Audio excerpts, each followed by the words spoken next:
Good evening, ladies and gentlemen. There is a mantra in the Mundaka Upanishad which says Satyameva Jayate. The truth alone triumphs. It can be troubled, but it can never be defeated.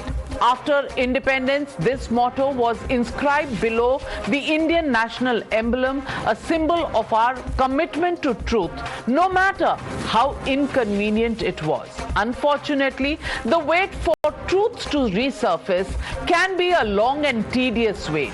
For example, Sambhal Ka Sach. It may be buried, but it's certainly not defeated. It is believed that in 1526, Babur demolished the Harihar Mandir in Sambhal and built a masjid over the structure. But he couldn't destroy the unwavering astha of Hindus. Today, 499 years later, there is finally a ray of hope. The Allahabad High Court has officially listed the Sambhal Jama Masjid as a disputed site in court records. This body blow to the masjid side ironically came during a plea that they themselves had moved in the court. They sought permission to whitewash the structure for Ramzan. The Mandir side objected to it, saying that only the ASI has the right to paint and plaster it if needed.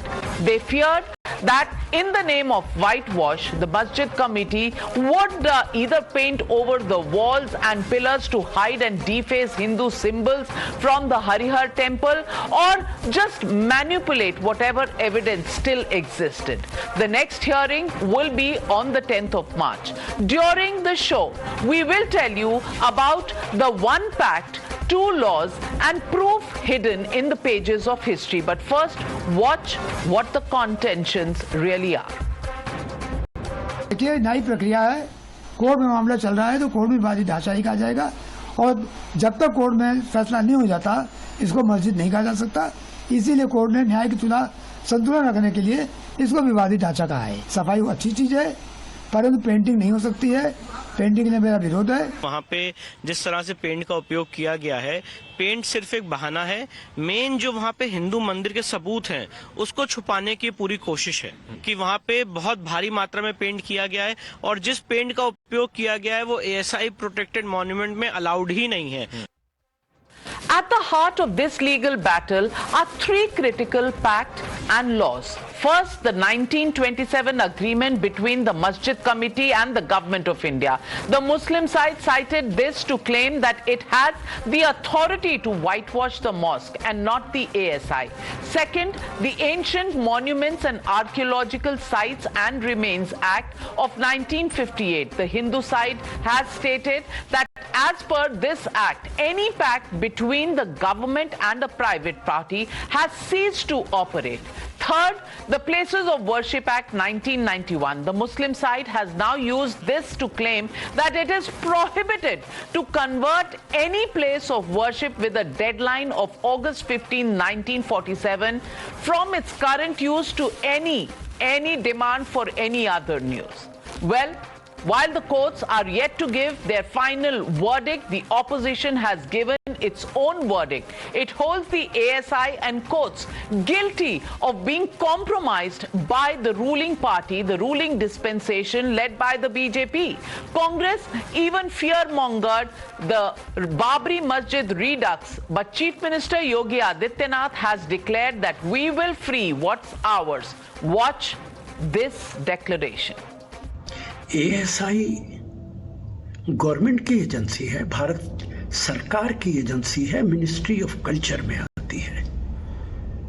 वो वही करेगी जो Bharatiya Janata party चाहती है। उसको ये कहना कि ये विवादित ढांचा है, ऐसा लगता है कि बाबरी मस्जिद को दोबारा पैदा किया जा रहा है। बीजेपी और RSS पूरी तरीके से संविधान की धज्जियां उड़ाने पे लगे हैं। पहले पुलिस प्रशासन, ASI और अब कोर्ट के माध्यम से लगातार। वैसे एक बात तो बिल्कुल स्पष्ट हो गई कि जिस तरीके से सरकार ने न्यायपालिका को अपने इशारों पे नचाने का काम किया है, ऐसा शायद ही कभी देखने और सुनने को मिलेगा।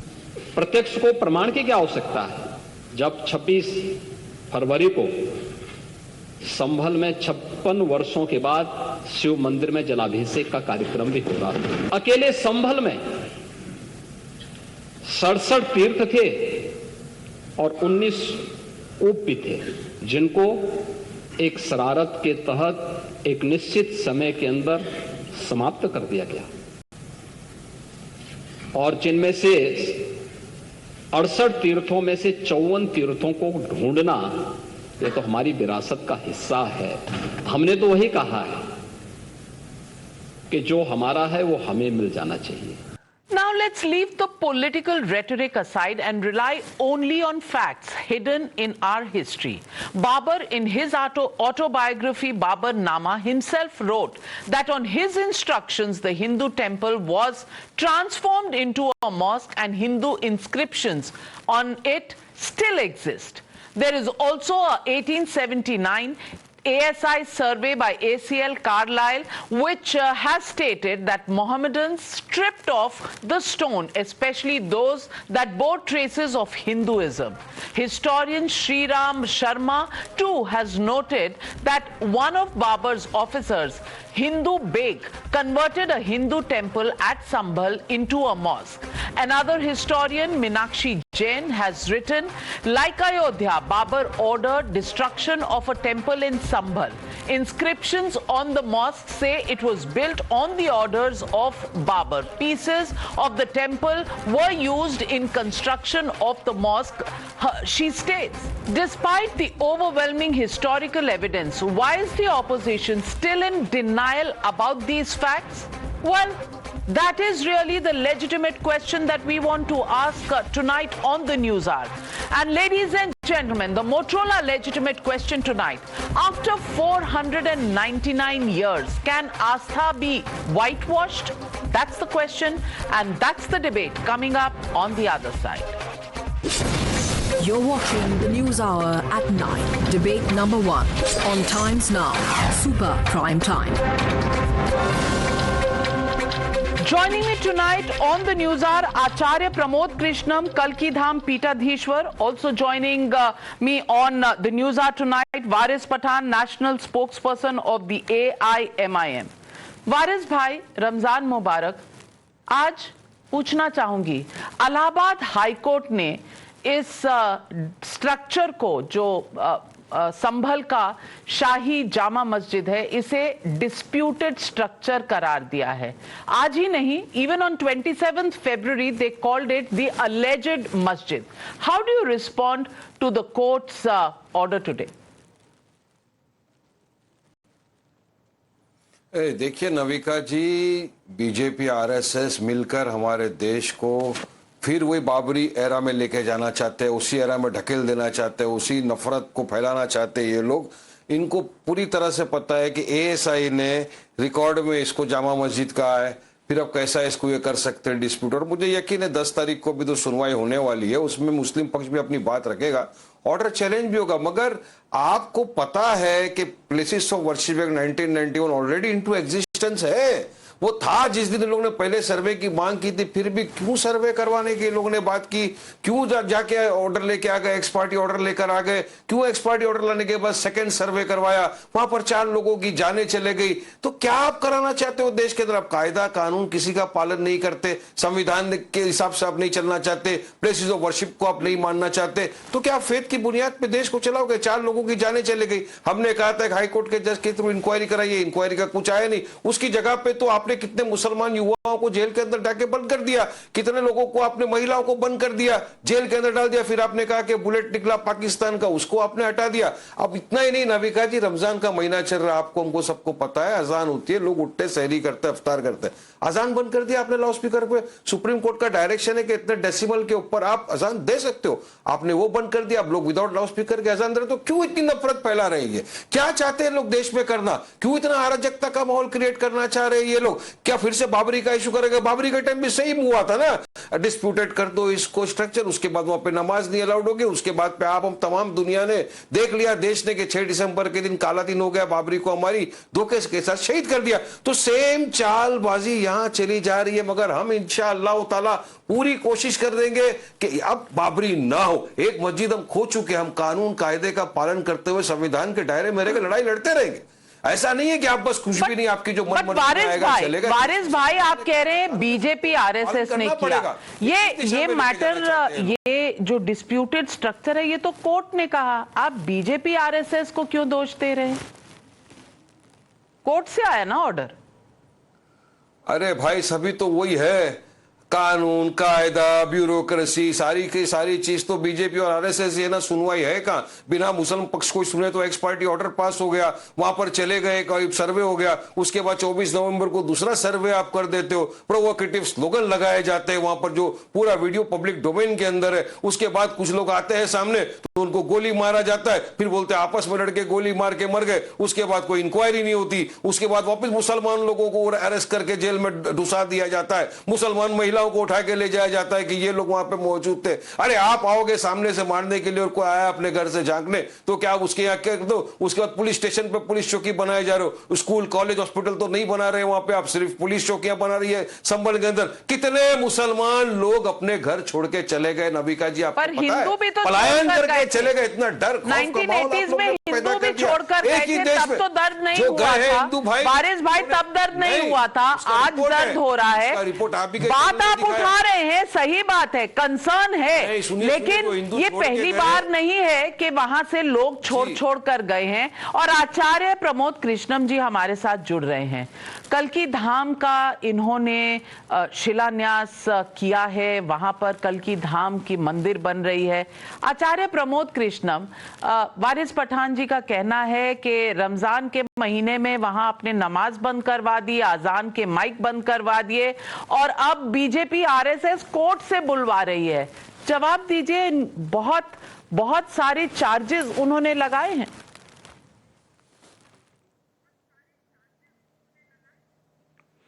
देखिए नाविका जी, पहली बात, वारिस पठान साहब बहुत ही अच्छे नेता हैं और बहुत ही अच्छे वकील हैं, बड़े संजीदा इंसान हैं और हिंदुस्तान के कायदे कानून को भी मानते हैं, ऐसा मुझे मालूम है। अब सवाल उठता है ये, इस मामले के 3 पहलू हैं। एक है लॉ एंड ऑर्डर का जो वारिस भाई ने उठाया, एक है अदालत का, एक है सियासत का, और चौथा पहलू है इतिहास का। तो वारिस पठान साहब, ये बात जो आप कह रहे हैं, अभी इन्होंने प्लेसेस ऑफ वर्शिप एक्ट का हवाला दिया, तो ये बात पक्की है नाविका जी के 15 अगस्त 1947 को जब देश आजाद हुआ तो संभल में ये जो स्ट्रक्चर है ये जामा मस्जिद था और जामा मस्जिद है, लेकिन सवाल ये उठता है कि इसको हिंदू मानते हैं, हिंदू भाई बहन हमारे सभी मानते हैं कि ये बाबर के द्वारा मंदिर तोड़ के मस्जिद बनाई गई। और ये बात मैं नहीं कह रहा हूं या मेरे कहने से नहीं मानी जानी चाहिए, ये बात इतिहास में लिखी हुई है, बाबरनामा में लिखी हुई है, आईन अकबरी में लिखी हुई है, और तमाम जो इतिहासकार हुए उन्होंने इसको कंफर्म किया है कि 1529 में बाबर ने संभल में एक मंदिर को तोड़ा। तो हिंदू भाई बहन हमारे सभी मानते हैं, ना केवल संभल के, पूरे हिंदुस्तान के लोग मानते हैं कि ये मंदिर तोड़ा गया। अब सवाल उठता है कि ये बाबर तो 1947 से पहले आया, तो जो प्लेसेस ऑफ वर्शिप एक्ट का जिक्र कर रहे हैं वारिस पठान साहब, मैं बिल्कुल सहमत हूं कि प्लेसेस ऑफ वर्शिप एक्ट ये कहता है कि 15 अगस्त 1947 में जो जैसा था वैसा हो रहने दिया जाए। मगर वारिस पठान साहब, मैं आपसे गुजारिश ये करना चाहता हूं कि आप एक मर्तबा ये तो कहिए कि हाँ बाबर ने मंदिर तोड़ा था। अगर आप ये कहते हैं कि बाबर ने मंदिर तोड़ा था तो हमें अच्छा लगेगा, हमें नहीं, पूरे हिंदुस्तान के सनातन को मानने वाले लोगों को अच्छा लगेगा। और आइन को, जो भारत का जो आइन है, भारत का जो संविधान है, उसको भी मानने वालों को अच्छा लगेगा। क्योंकि मुझे ऐसा लगता है कि कोई भी धर्म झूठ की बुनियाद पे नहीं खड़ा हो सकता है, और इस्लाम तो कतई झूठ को जायज नहीं ठहराता है। तो एक बात तो हो गई कि मंदिर तोड़ा गया था। दूसरा सवाल आया कि साहब ये मंदिर किसने तोड़ा। अब मुझे आप बता रहे हैं, आप कह रहे हैं तीसरा सवाल है अदालत का। तो अदालत अगर उसको विवादित ढांचा कहते हैं, विवादित प्रॉपर्टी कहती है, तो इसमें कौन सी गलत बात है? क्योंकि हिंदू कहते हैं ये मंदिर था और आप कह रहे हैं कि साहब ये मस्जिद ही थी। तो मैं ये जानना चाहता हूं कि जिस जगह पर विवाद होता है नाविका जी, तो वो विवादित ही कहलाती है। अगर मैं ये कह दूं या कोई आदमी अदालत में चला जाए कि टाइम्स नाउ की जो बिल्डिंग है इस पे मेरा हक है, तो विवाद अगर कोर्ट कहती है ठीक है हम सुनेंगे, तो वो कहेगी साहब ये डिस्प्यूटेड प्रॉपर्टी है। तो जिस जगह आज जामा मस्जिद है उसी जगह पर मंदिर था। बिल्कुल सही। तो विवादित तो ये हो गया क्योंकि दो तरफ से इस पर लड़ाई हो रही है। लेकिन वारिस भाई, तोड़ा मंदिर गया, ये तो आप मानते हैं ना? आचार्य जी ने आपसे सीधा पूछा। देखिए, मैंने आचार्य जी की पूरी बातें सुनी। मैं आचार्य प्रमोद जी का बहुत इज्जत करता हूँ, वो बैलेंस बात करते हैं। मगर ये आचार्य जी ने एक बात की कि मंदिर को तोड़ा। मैं आचार्य जी को याद दिलाना चाहूंगा कि आचार्य जी बाबरी के वक्त भी यही आया था कि मंदिर को तोड़ के मस्जिद का निर्माण किया गया। मगर सुप्रीम कोर्ट के अंदर जब मैटर चला, सुप्रीम कोर्ट के जजेस ने कहा कि ऐसा कोई हमको प्रमाण नहीं मिला कि वहां पर मस्जिद को तोड़ के मंदिर बनाया गया था, मंदिर को तोड़ के मस्जिद बनाई। पर ये बात तो बाबरनामा में लिखा है, इसीलिए ये बात तो बाबरनामा में लिखी गई है। अगर बाबर जी खुद ही मान लेते हैं, अगर बाबर खुद मान लेते हैं, बाबरनामा लिखता है इस बात को, आप उसे कैसे नकार सकते हैं? अरे ये इतने साल पुराना बाबरनामा लेकर घूम रहे हैं आज देश के मुसलमानों को परेशान करने के लिए, आज देश में नफरत फैलाने के लिए, आज देश के अराजकता फैलाने के लिए। आज जबकि उनको पता है कि बाबरी के वकी प्लेसेस ऑफ वर्शिप 1991 सोच समझ के लाया गया था ताकि इस तरह का डिस्प्यूट ना खड़ा हो, इसीलिए तो लाया था। तो फिर कायदे कानून का क्या फायदा हुआ? फिर संविधान का क्या? लोकसभा राज्यसभा के अंदर दोनों तरफ चर्चा हुई, चर्चा होने के बाद में ये कानून लाया गया। तो सारे कानून को उठा के कागज को फाड़ के फेंक दो रद्दी के अंदर। बोल लोगे नहीं हम नहीं मानते संविधान का, हम नहीं मानते जो कानून बनाया पार्लियामेंट के अंदर, उसको ये बोलना पड़ेगा। हम हमारी आस्था की बुनियाद के ऊपर के चलाएंगे। मैं पूछना चाहता हूं आचार्य जी, क्या किसी की मस्जिद को तोड़ के मंदिर बनाया जा सकता है? नहीं आप बोलोगे। क्या किसी के मंदिर को तोड़ के मस्जिद बनाया जा सकता है? नहीं आप बोलोगे, नहीं बनाया जा सकता है। लेकिन एक तो देश और दुनिया ने देखा ना आचार्य जी, दिल पे हाथ रख के बोलना हकीकत, कि हमारी बाबरी मस्जिद को शहीद करके वहां मंदिर बना दिया आप लोगों ने। ये तो किया ना आपने, बताइए ये सही बात है? कोर्ट का वर्डिक्ट आया था, जिस संविधान की आप कस्में खाते हैं, कोर्ट के वर्डिक्ट के बाद हुआ था। वारिस भाई संभल के, आप तो खुद कहते हैं आप इस देश के संविधान को मानते हैं। संविधान के मुताबिक ही फैसला हुआ था ना? यहाँ एक्स पार्टी, वहां पर भी आपको लगता है एक्स पार्टी हो गया था। आचार्य जी ये बाबर ने मंदिर तोड़ के मस्जिद बनाई, ये बात मानने को तैयार क्यों नहीं है वारिस भाई? तो प्लेसेस ऑफ वर्शिप एक्ट का सम्मान करते। नहीं, अगर आप संविधान को मानते ना नाविका जी, देखिए नाविका जी, वारिस पठान साहब जो हैं सवाल के जवाब देने से बच रहे सुप्रीम कोर्ट में। और मैं बताना, वारिस भाई मेरी बात सुनिएगा। वारिस पठान साहब मेरी बात तो सुनिए, मैंने आपकी बात सुनी, आपने मेरे सवाल का जवाब देने की कोशिश की, लेकिन आप जवाब नहीं दे पाए। मुझे आप बताइएगा, बहुत सीधी बात कर रहा हूं मैं, आपके पूर्वजों ने तो कोई मंदिर तोड़ा नहीं, और जहां तक मेरी जानकारी है वारिस पठान ने भी कोई मंदिर नहीं तोड़ा होगा। मंदिर बनाने में तो मदद की होगी वारिस पठान साहब ने, लेकिन मंदिर तोड़ने में वारिस पठान का कोई हाथ नहीं हो सकता है, और ना ही वारिस पठान साहब के पूर्वजों ने कोई मंदिर तोड़ा। तो जब वारिस पठान साहब के पूर्वजों ने मंदिर नहीं तोड़ा, तो 500 साल पहले अगर किसी मुगल बादशाह ने मंदिरों को तोड़ा, तो उसके उस गुनाह को अपने सिर पे वारिस पठान साहब आप क्यों लादना चाहते हैं?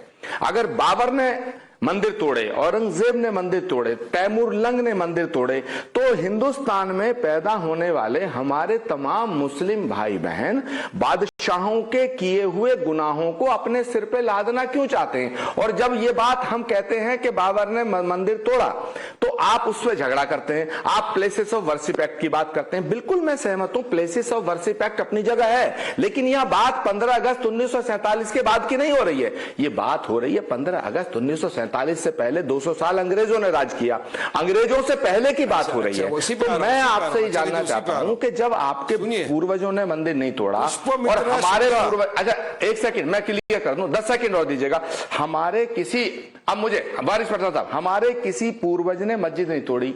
हमारे तो गांव में आप आइएगा जहां कल्की धाम की स्थापना हुई है, भारत के प्रधानमंत्री जी ने आकर कल्की धाम का शिलान्यास किया।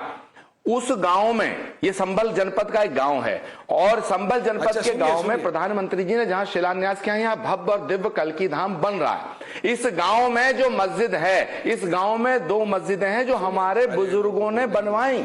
तो सवाल इस बात का है कि अब आप कहते हैं साहब ये नरेंद्र मोदी, योगी और आरएसएस, भाई मोदी ने कौन सी मस्जिद तोड़ी? मुझे बताइए, योगी आदित्यनाथ जी ने कौन सी मस्जिद तोड़ी? आचार्य प्रमोद कृष्ण ने कोई मस्जिद की तरफ देखा भी हो? हम तो चाहते हैं वारिस पठान साहब कि हिंदुस्तान में अमन रहना चाहिए, लेकिन हम, चलिए वारिस भाई से सहन नहीं हो रहा, जवाब देना चाह रहे हैं। वारिस भाई जवाब दीजिए। सुनिए, अरे सहन कैसा करेंगे? 15-15 मिनट का आप बोलने दे रहे हो। आचार्य जी बोलते अच्छा है, इनको बोलने दो, लेकिन ठीक है सुनिए। आचार्य जी, पुष्पमित्र शुंगा ने हजारों बौद्ध धर्म के इब्तिदागाहों को तबाह कर दिया, उसका क्या आप बोलेंगे?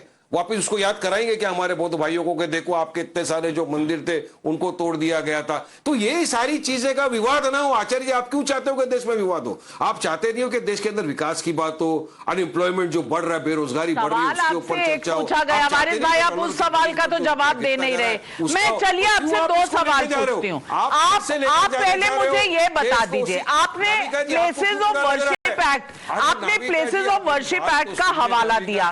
अब आपने प्लेसेस ऑफ वर्शिप एक्ट का हवाला दिया तो आचार्य जी ने कहा ये 1526 से 30 के बीच की बात है जब मंदिर तोड़ा गया, तो ये प्लेसेस ऑफ वर्शिप एक्ट में कवर नहीं होता। नंबर 2, जितने मॉन्यूमेंट ASI यानी आर्कियोलॉजिकल सर्वे ऑफ इंडिया के अंदर आते हैं वो वैसे भी प्लेसेस ऑफ वर्शिप एक्ट के अंदर नहीं आते, वो वैसे भी प्लेसेस ऑफ वर्शिप एक्ट के अंदर नहीं आते। तो आप ये भ्रम क्यों पैदा कर रहे हैं? ये नहीं, आप झूठ बोल रहे हो नाविका जी, आप झूठ बोल रहे हो नाविका जी, आप भ्रम फैला रहे हो, झूठ बोल रहे हो, लाइज एंड कनाट्स को आप फैला रहे हो। सुनिए, प्लेसेस ऑफ वर्शिप एक्ट जब बना था ना, सारी चीजों को मद्देनजर ध्यान में रखते हुए बनाया था, ताकि उनको पता था कि इस तरह की डिस्प्यूट आएगी, इसीलिए तमाम चीजें, इसलिए बोला गया था कि 15 अगस्त 1947 तक के जितनी भी इस तरह के मस्जिद, गिरजाघर, गुरुद्वारा, प्लेसेस ऑफ वर्शिप स्ट्रक्चर जो है, मॉन्यूमेंट है, उसका नेचर और कैरेक्टर को आप चेंज नहीं कर सकते,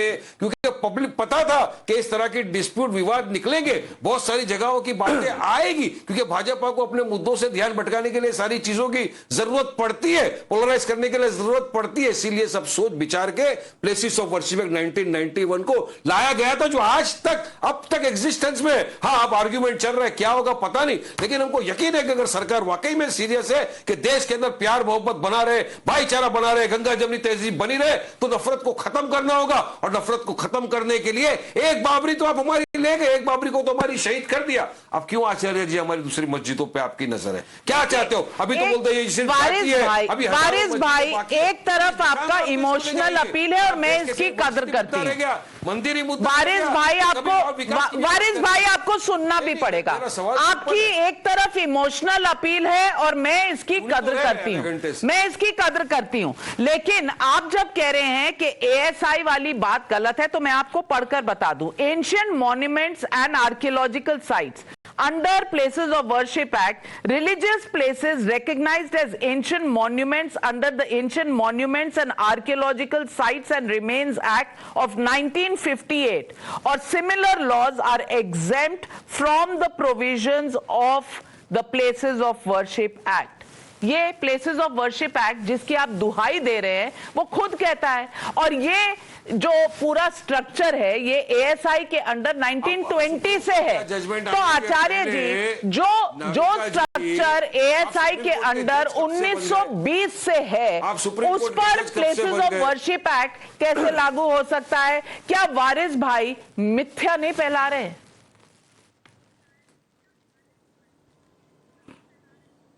मैं तो हकीकत देखिए नाविका जी, वारिस पठान साहब मुद्दे से एकदम अलग जा रहे हैं, जबकि ये मुद्दे पे बात करने वाले इंसान हैं।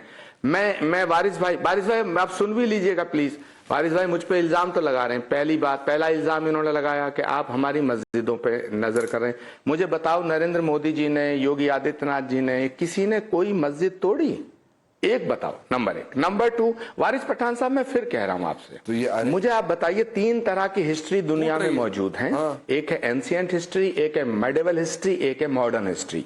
तीनों हिस्ट्री में जो लिखा है उस पर आप यकीन करेंगे या नहीं करेंगे? मुझे बताइए, गुरु गोविंद सिंह जी महाराज के बच्चों को दीवार में औरंगजेब की हुकूमत में चिनवाया गया था या नहीं चिनवाया गया था? मुझे आप बताइएगा कि शाहजहां जो औरंगजेब के फादर थे, उनके वालिद साहब थे, उनको जेल में उन्होंने डाला था या नहीं डाला था? अपने भाइयों को कत्ल किया था नहीं किया था? तो मैं ये कहना चाहता हूं कि उनके इन गलत कामों के साथ आप क्यों खड़ा होना चाहते हैं? आप ये कहिए कि प्लेसेस ऑफ वर्शिप एक्ट ये कहता है कि 1947 के बाद जो जैसा था वैसा ही रहने दिया जाए। एक सेकंड वारिस भाई, आप कहिए, मैं आपका समर्थन करने को तैयार हूं, लेकिन आप ये कहिए, 1 second 10 second, Waris Pathan please let me finish. Waris Pathan साहब, आप ये कहिए कि साहब प्लेसेस ऑफ वर्शिप एक्ट को जो है बदला ना जाए, लेकिन आप ये भी तो कहिए कि हाँ, इतिहास में ये गलती बाबर ने, तैमूरलंग ने, औरंगजेब ने की, तो और हमारे पूर्वजों ने नहीं की। आपके पूर्वजों ने कोई मंदिर तोड़ा हो तब तो आप उस पाप की गठरी को अपने सिर रखो।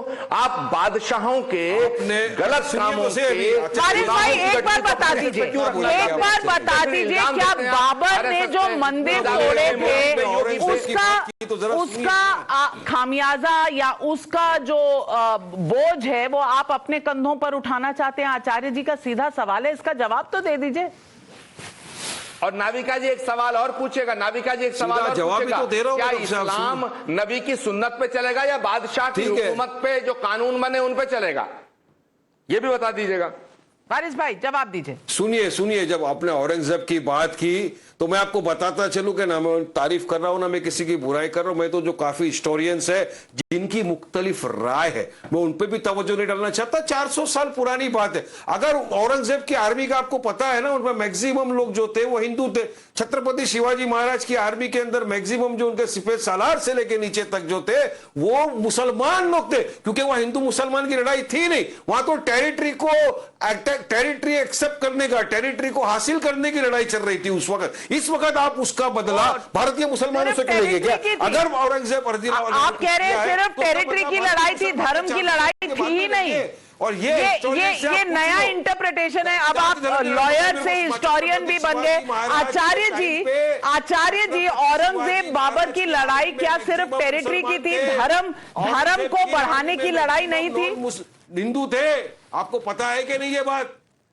हाँ, ये नॉन मुस्लिम थे औरंगजेब की पूरी सेना के अंदर, आपको पता है? सुन लीजिए, आचार्य जी बता रहे हैं। जो आपका सवाल है बड़ा गंभीर है, बहुत ही इंपॉर्टेंट है, बड़ा संवेदनशील है। उसमें अगर किसी ने मैं बताना चाहता हूँ, कायदा कानून है ना, आप तो कायदा वारिस भाई, आपको सुनने की भी आदत डालनी पड़ेगी, सुनने की भी आदत डालनी पड़ेगी। वारिस भाई, जो कोर्ट कहता है वो भी सुनिए, जो बाकी लोगों की राय है वो भी सुननी पड़ेगी।